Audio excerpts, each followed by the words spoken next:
Assalamu alaikum wa rahmatullahi wa barakatuh.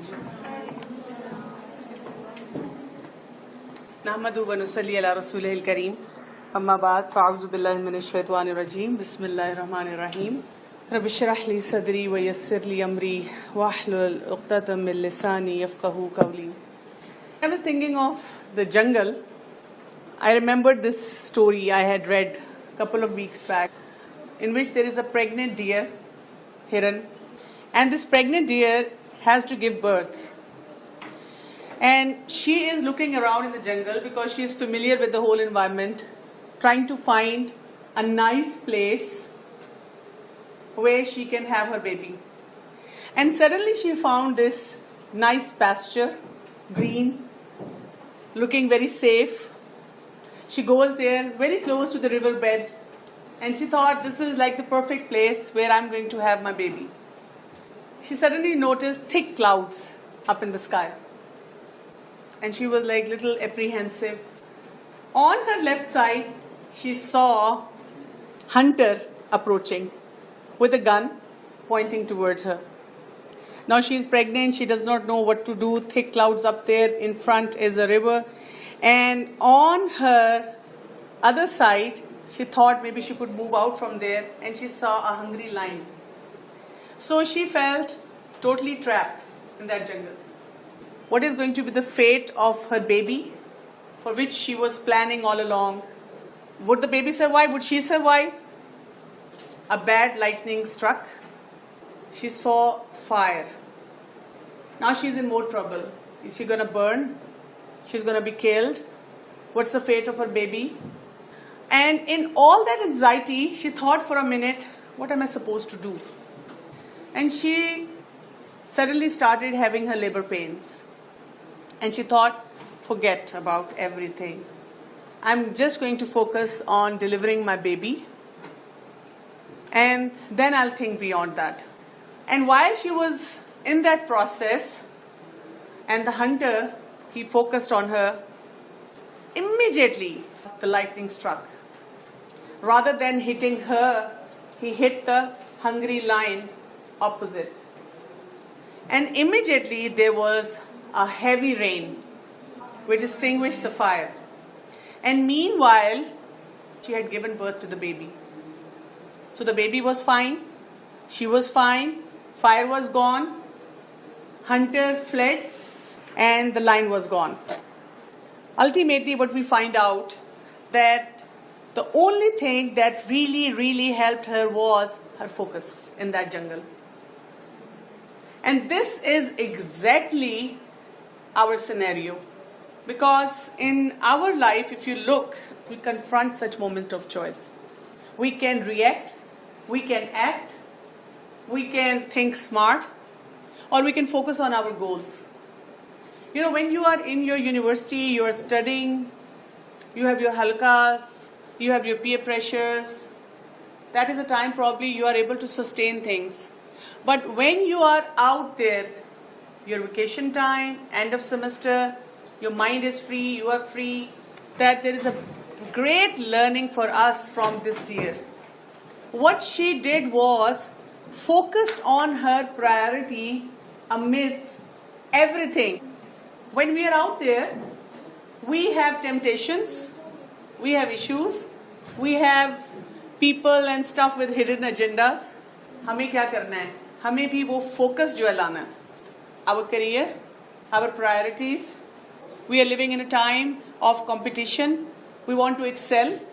With this, that is a big guilt as a Muslim. That my iman level is low. I'm not able to do as much as I can. Religious gatherings, yes, I like to be there, but they give me guilt. Sometimes life seems very unfair. So we need a survival kit. The focus, which is going to take care of all the issues around you. Amazingly, rather than coming across survival kit, I came across survival skills. Because sometimes we have the kits with us, we don't know how to use them. And they say, what is a skill? This is a technique a person knows to use in a dangerous situation.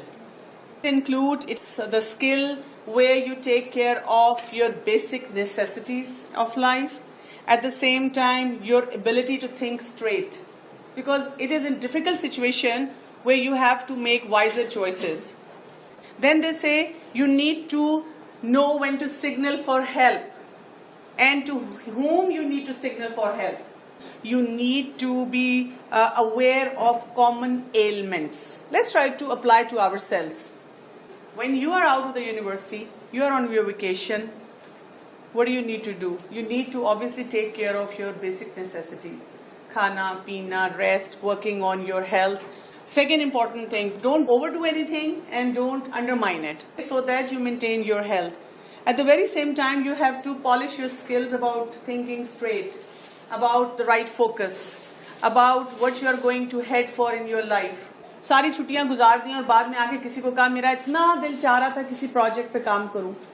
If you had the stamina, if you wanted to do something, why didn't you get in touch with the right person? So what is the survival guide? That focus. For that, I have this verse from Surah Al-Baqarah, which is verse number 208. Ya ayyuhallazina amanu udkhulu fis-silmi kaffa. O believers, enter into Islam fully. If you maintain that focus, trust me, you'll be able to handle all the issues, or you'll be able to set your priorities straight. Why? Because the same verse goes on and says, وَلَا تَتَّبِعُوا خُطُوَاتِ الشَّيْطَانِ, and do not follow the footsteps of shaitan. إِنَّهُ لَكُمْ عَدُوٌّ مُبِينٌ, because he is your open enemy. This tells us that either we are totally into the practices of Islam, otherwise, if we are picking and choosing, shaitan is going to be around us and taking the best from us. Our decision making, our thinking capacities, our skills, he is going to misdirect us. And for that, I have a beautiful example from the life of Hazrat Ibrahim alayhi salam. In Surah Al-Baqarah, verse number 131, Allah subhanahu wa ta'ala says, is qala lahu rabbuhu aslim, qala aslamtu li rabbil alamin. When his Lord said to him, what do you do? Submit, bow down. What did he do? He said, aslamtu li rabbil alamin. I'm submitting to the Rabb of the whole universe. What do we find out from here? He recognized the creator. Like, somebody high, big official, your dean, your HOD calls you for some project. What do you say? Sure, sir. We like to talk about it everywhere. Hazrat Ibrahim alayhi salam did the same. He said, I recognize he's the creator and I am submitting immediately. We find out in Surah Al-Nahl, verse number 120, Allah subhanahu wa ta'ala said, Inna Ibrahima kana ummatan. Indeed, Ibrahim alayhi salam was what? An ummat. If I say a Muslim versus an ummah, what's the difference? Individual versus the whole Muslim community. And Allah Ta'ala says he is ummah. His focus. He couldn't be distracted. And we end up doing so many wrong things, saying because I was the only one. Many times people contact me and they say, I'm the only one practicing. I'm the only one who's a Quran student over there. We all have people in our family who are at different levels of practices. There is always a struggle among friends, among community, among the people who are around us. Allah Ta'ala says over here, what was his quality? Qanitan lillahi hanifa. Somebody who does ibadah with consistency, is steadfast. And then what? Hanifa, he had a focus. Walam yaku minal mushrikeen, and he was not among the mushrikeen. Look at the life of Ibrahim alayhi salam. His father was not just idol worshipper, he was making idols. He had to leave his family. The community, they discarded him. The king, he threw him in the fire. Every time what Allah said, leave home, he left. Leave community, left. Jump into fire, he immediately jumped. Allah Ta'ala said, leave them in the desert, your wife and the son, and he left. He never said why. That brings me to the same very question, our focus. If we say, udkhulu fis-silmi kafa, I want to be into Islam fully. How many of you would say you pray? How many of you say, agar koi namaz padhta hai, he is a good Muslim? Apparently. How many of you say, कि हम रोजे रखते हैं? How many of you say, कि जो ज़कात दे ठीक कर रहा है? How many of you say, अगर कोई हज कर रहा है तो ठीक कर रहा है? And how many of you say, if I have like good manners, ethics, morals, I'm a good Muslim. What is the point that I'm coming to? If we believe in namaz, if we believe in roza, if we believe in hajj, zakat, and most of these things we are doing, alhamdulillah, at a certain level. Yes, the quality may be going up high and low, but we are doing it. How many of you then would say that we are still scared of Islam or practicing religion?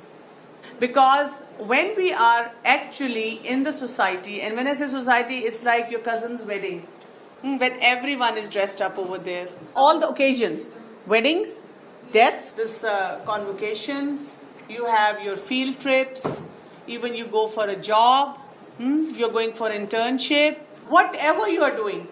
Now, a lot of time, people live with this thing कि अगर हमने सिर्फ नमाज पढ़ दी तो ठीक, fine, इतने तक ही हमने रुकना है. या अगर हमने सिर्फ रोजा रख लिया, fine, इतने तक ही रुकना है. Remember this thing. These are pillars. What does the pillar mean? Foundation. क्या अगर किसी का घर बन रहा और सिर्फ pillars हो उसमें shift हो जाएगा? Once you are done with the pillars, you have to move on. You have to do something beyond these pillars. We would not be working on like the whole construction.